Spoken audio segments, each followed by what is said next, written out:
So then we get the main event, MJF, Samoa Joe. Now Samoa Joe wins the world title. We'll just skip right through it here. This match wasn't the best. Their first match was way better. This was what it was. MJF is all hurt, but it's just like everybody it's just a piss in the fucking mouth to everyone MJF's been killing as super fucking MJF, right?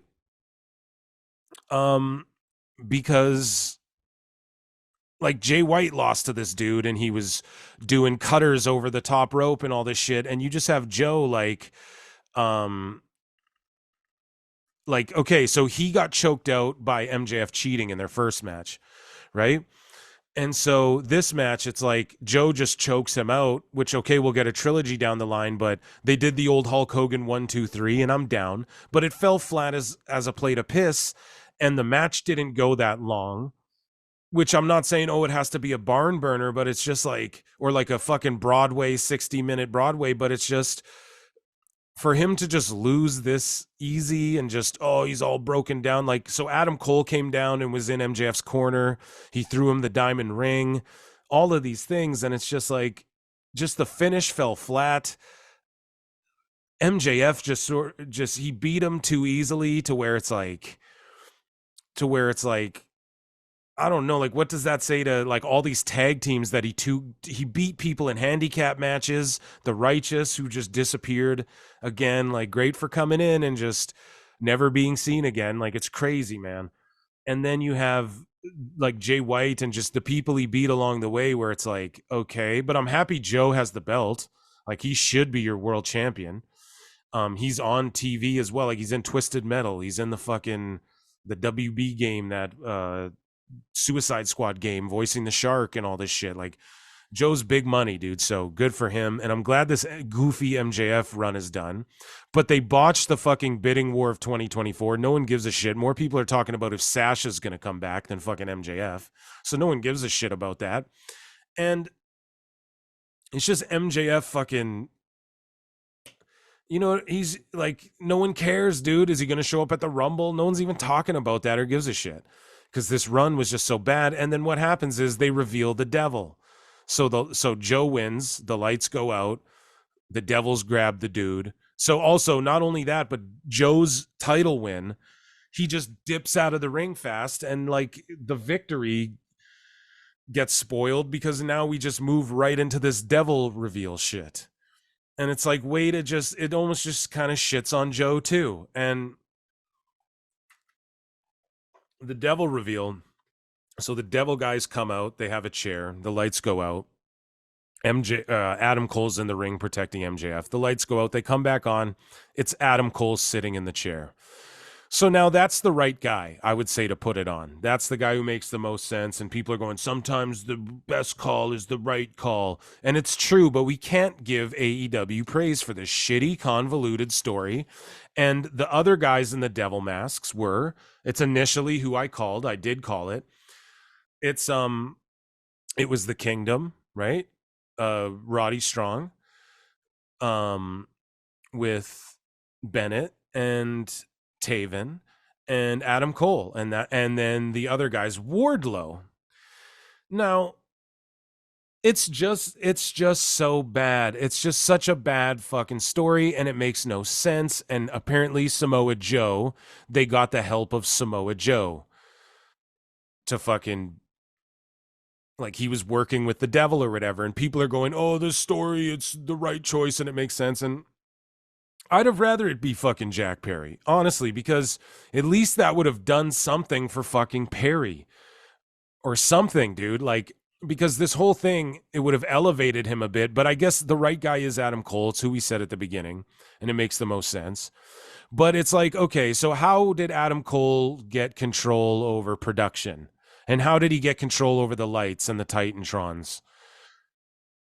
Why was he doing spooky shit?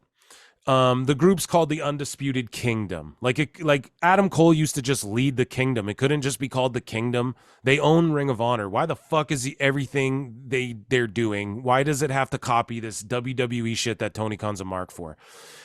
Also, Adam Cole's injured and he turned on an injured guy who's now gone. And the whole reveal was revealed so that MJF is now gone. And Adam Cole isn't there because he's injured all the time and can't fight. And he just cuts promos like he did on Dynamite. And that's their biggest angle to end the fucking year is two injured guys who can't even fight or anything. And then you have Joe mixed in this. And then they warn Joe on Dynamite, which I'm going to talk a little bit more about here. And they warn Joe on Dynamite, like, oh, we might come after you too. But it's like, listen how fucking stupid this is. And people are saying, oh, they took everything from MJF and they left him. They made him when he was miserable. They wanted to mess with him and make him as miserable as possible.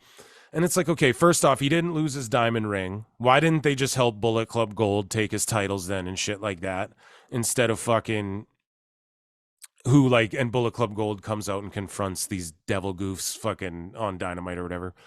But it's like, why didn't they just drop it to Jay? Why did they need Joe, who hates MJF? Oh yeah, let's help Joe befriend MJF, even though Joe hates MJF. Why would they do that when they have Wardlow? Why would Wardlow be in their faction when Wardlow has already been in heel groups and gotten fucked around? So he's just a big, dumb, dependent dumb fuck who's such a big dummy that he already squashed MJF. And when MJF was healthy, he squashed him. So now when MJF's the world champ and injured, instead of them working with Wardlow and sicking Wardlow on him and them doing an emotional angle where now Wardlow's another friend trying to get back into MJF's life, and then Wardlow's the one who squashes him and takes the world title and just squashes him again. Instead of that, and then Wardlow being like MJF's final boss down the line when MJF finally conquers Wardlow down the line, when the roles are reversed or whatever, they enroll Samoa Joe, who MJF beat, and who Samoa Joe beat Wardlow, choked him out on TV, snipped his hair off, took his title, and humiliated him. And Wardlow disappeared. But then Wardlow comes back to team up with Adam Cole and them to let Samoa Joe get the belt when Wardlow squashed MJF when he was healthy. Why wouldn't Wardlow just go squash MJF when he's injured and take the belt? Like, do you guys not get it? Like, do you guys not get how this is just such a dumb fucking story? And Wardlow especially just throws this whole thing. Oh, I know. We'll throw Wardlow in there. Haha. He needs another faction. Like, what a fumble. You had like the next Batista on your fucking hands and you fucking they fumbled it. He doesn't need to be in this fucking group. It makes no goddamn sense. He wouldn't trust another heel fucking faction. And he wouldn't need them to beat. Why would they enlist Joe? Like, what's the point of Joe? Why would Wardlow want to help Joe get the world title when Wardlow fucking hates Joe? Like, he was humiliated by Joe. He disappeared and has only been seen fucking power bombing people and shit since he lost to Joe. And they're trying to get him over again as a squasher. Now they just want heat on him again. What's the point of that? Why didn't he just squash an injured MJF? You know what I mean? And then that's the story. Like, it's fucking stupid, man. It's so dumb. It's just, and then people go, oh, it's fucking, no, it's storytelling. It's fucking terrible, man. Doesn't make any fucking sense. So yeah, on Dynamite, which we'll breeze through quickly, it just kicked off with Adam cutting his promo. It is what it is. The team name's fucking stupid.